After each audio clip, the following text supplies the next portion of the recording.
Hi ನಮಸ್ತೆ ಎಲ್ಲರಿಗೂ. Good morning. ಎಲ್ಲರೂ ಹೇಗಿದ್ದೀರಾ? ಐ ಹೋಪ್ ಚೆನ್ನಾಗಿದ್ದೀರಾ ಅಂತ. ಸ್ವಲ್ಪ ದಿನದಿಂದ ನಾನು ವಿಡಿಯೋಗಳನ್ನ ಮಾಡೋದಕ್ಕೆ ಆಗಲಿಲ್ಲ.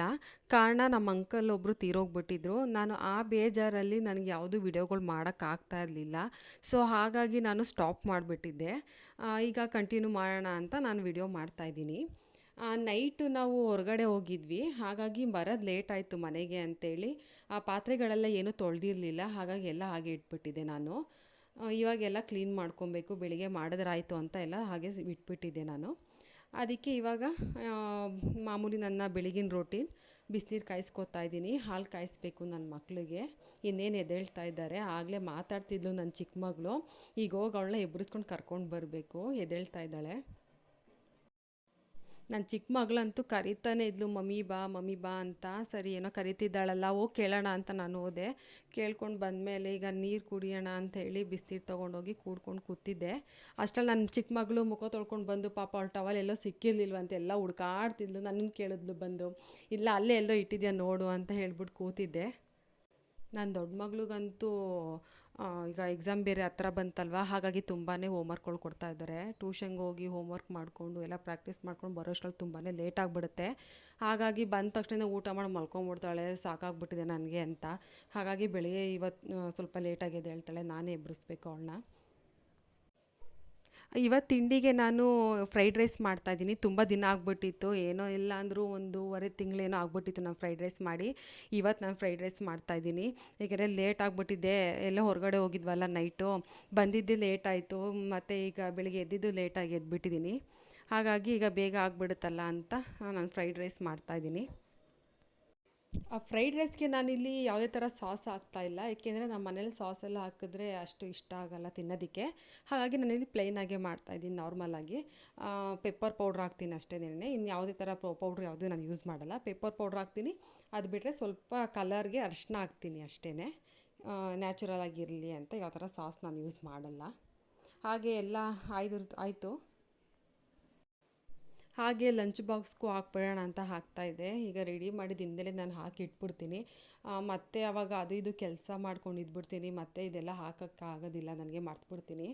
ಅದಕ್ಕೆ ಒಂದೇ ಸತಿ ಹಾಕಿ ಇಟ್ಬಿಡ್ತೀನಿ. ಹಾಕಿಟ್ರೆ ಅವಳು ಎಲ್ಲ ಪ್ಯಾಕ್ ಮಾಡ್ಕೊಳ್ಳೋಕೆ ಸರಿ ಹೋಗುತ್ತಲ್ಲ ಅಂತ. ಇನ್ನು ನನ್ನ ಮಗಳನ್ನ ಸ್ಕೂಲ್ ರೆಡಿ ಮಾಡೋದೇ ಬಾಕಿ ಇರೋದು. ಅವಳು ಫ್ರೆಶ್ ಅಪ್ ಆಗಿ ಬಂದಳು. ಈಗ ಅವಳಿಗೆಲ್ಲ ತಲೆ ಎಲ್ಲ ಬಾಚಿಬಿಟ್ಟು ನಾನು ಅವಳನ್ನು ಬಿಟ್ಟರೆ ಅವಳು ಮಿಕ್ಕಿದ ಅವಳ ಕೆಲಸ ಎಲ್ಲ ಅವಳು ಮಾಡ್ಕೊತಾಳೆ. ತಲೆ ಬಚ್ಚೋದು ಅದಷ್ಟೇ ನನಗೀಗ ಕೆಲಸ ಇದ್ದಿದ್ದು.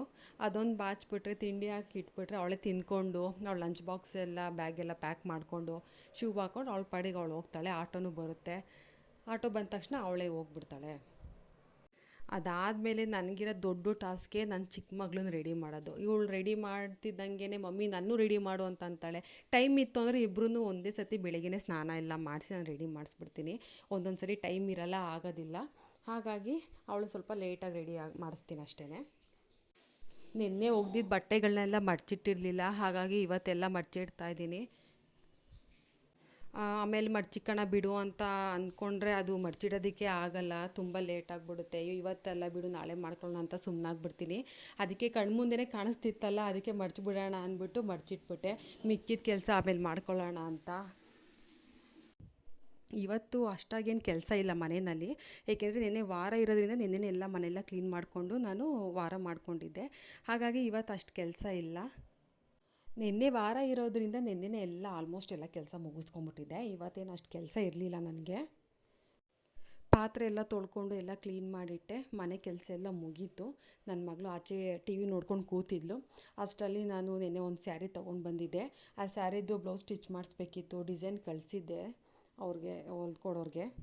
ಅವರು ಟೌನ್ಗೆ ಹೋಗ್ತಾ ಇದೆ, ಅದೇನು ಬೇಕು ಅದೆಲ್ಲ ತೊಗೊಂಡು ಬರಬೇಕು. ಸ್ಯಾರಿ ಯಾವ ಕಲರ್ ಇದೆ ಫೋಟೋ ತೆಗೆದು ಕಳಿಸು ಅಂತ ಹೇಳಿದರು. ಹಾಗಾಗಿ ಫೋಟೋ ತೆಗೆದು ಕಳಿಸೋಣ ಅಂದ್ಬಿಟ್ಟು ಸ್ಯಾರಿ ತೆಕ್ಕೊಂಡೆ. ಬೇಗನೆ ಸ್ಟಿಚ್ ಮಾಡಿಕೊಟ್ರೆ ಹಬ್ಬಕ್ಕೆ ಹಾಕೋಬೋದಲ್ಲ ಅಂತ. ಇನ್ನು ನಾನು ಫ್ರೆಶ್ ಅಪ್ ಆಗಿ ಬಂದೆ. ಅಷ್ಟರಲ್ಲಿ ಆಗಲೇ ಮಧ್ಯಾಹ್ನ ಆಗಿತ್ತು. ಊಟಕ್ಕೆಲ್ಲ ರೆಡಿ ಮಾಡ್ಕೋಬೇಕು. ಬೆಳಿಗ್ಗೆ ಫ್ರೈಡ್ ರೈಸ್ ಮಾಡಿದ್ದು ಒಂದು ಟೈಮಿಗೆ ಮಾತ್ರ ಮಾಡ್ಕೊಂಡಿದ್ದೆ. ಈ ಮಧ್ಯಾಹ್ನ ಊಟಕ್ಕೆ ರೆಡಿ ಮಾಡ್ಕೋಬೇಕು. ನಮ್ಮ ಯಜಮಾನ್ರು ಬರ್ತೀನಿ ಅಂತ ಹೇಳಿದರು. ಅದಕ್ಕೆ ಬೇಗ ಮಾಡಿಬಿಡೋಣ ಅಂತ ಮಾಡ್ತಾಯಿದ್ದೆ. ಇಲ್ಲಿ ಮೊಟ್ಟೆ ಬೇಯಕ್ಕೆ ಇಟ್ಟಿದ್ದೀನಿ. ನಾನು ಟೊಮೊಟೊ ಖಾರ ಮಾಡ್ತಾಯಿದ್ದೀನಿ ಸಾಂಬಾರು.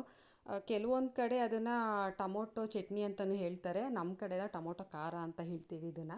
ತುಂಬ ಚೆನ್ನಾಗಿರುತ್ತೆ. ಈ ಸಾಂಬಾರು ಮಾಡಿದಾಗಲೆಲ್ಲ ನಮ್ಮ ಫ್ಯಾಮಿಲಿಲಿ ಎಲ್ಲರೂ ಅಷ್ಟೇ ಇದಕ್ಕೆ ಕಾಂಬಿನೇಷನ್ ಆಗಿ ಎಗ್ ಬುರ್ಜಿ ಮಾಡ್ಕೊತೀವಿ. ಇವತ್ತು ನಾನು ಎಗ್ ಬುರ್ಜಿ ಮಾಡ್ತಾಯಿಲ್ಲ, ಏಕೆಂದರೆ ಸಂಜೆಗೆ ಮಾಡ್ಕೊಳ್ಳೋಣ ಅಂತ. ನನ್ನ ಮಗಳು ಬೇಯಿಸಿರೋ ಮೊಟ್ಟೆ ಅಷ್ಟಾಗಿ ಇಷ್ಟಪಡಲ್ಲ ಅವಳು. ಹಾಗಾಗಿ ಇವಾಗ ನಾವು ಬೇಯಿಸ್ಕೊಂಬಿಡೋಣ, ಬೇಕಾದ್ರೆ ಸಂಜೆಗೆ ಅವಳಿಗೆ ಎಗ್ ಬುರ್ಜಿ ಮಾಡ್ಕೊಂಡು ಕೊಟ್ರಾಯ್ತು ಅಂತ ಹೇಳಿ ಬೇಯಿಸ್ಕೊಂಡ್ವಿ. ಇಲ್ಲಿ ನಾನು ಟೊಮೊಟೊ ಖಾರ ಮಾಡೋದಕ್ಕೆ ಜಾಸ್ತಿ ಇಂಗ್ರೀಡಿಯೆಂಟ್ಸ್ ಏನು ಬೇಕಾಗಲ್ಲ. ಈರುಳ್ಳಿ, ಬೆಳ್ಳುಳ್ಳಿ, ಒಣಮೆಣ್ಸಿನ್ಕಾಯಿ, ಟೊಮೊಟೊ ಅಷ್ಟೇ, ಕೊತ್ತಂಬರಿ ಸೊಪ್ಪು, ಜೀರಿಗೆ ಇಷ್ಟೇ ಬೇಕಾಗೋದು, ಇನ್ನೇನಿಲ್ಲ. ಬೇರೆಯವ್ರು ಯಾವ ಥರ ಮಾಡ್ತಾರೋ ನನಗೆ ಗೊತ್ತಿಲ್ಲ, ನಾನು ಮಾಡೋದು ನಾನು ನಿಮ್ಮ ಹತ್ರ ಹೇಳ್ತಾ ಇದ್ದೀನಿ.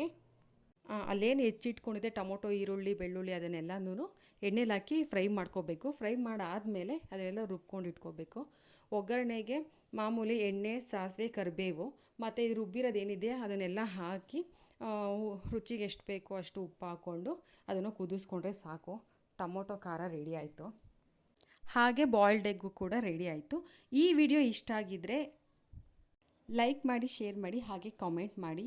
ಹಾಗೆ ನನ್ನ ಚಾನಲ್ನ ಸಬ್ಸ್ಕ್ರೈಬ್ ಮಾಡ್ಕೊಳ್ಳೋದು ಮರಿಬೇಡಿ. ಹೀಗೆ ಸಪೋರ್ಟ್ ಮಾಡಿ. Thank you.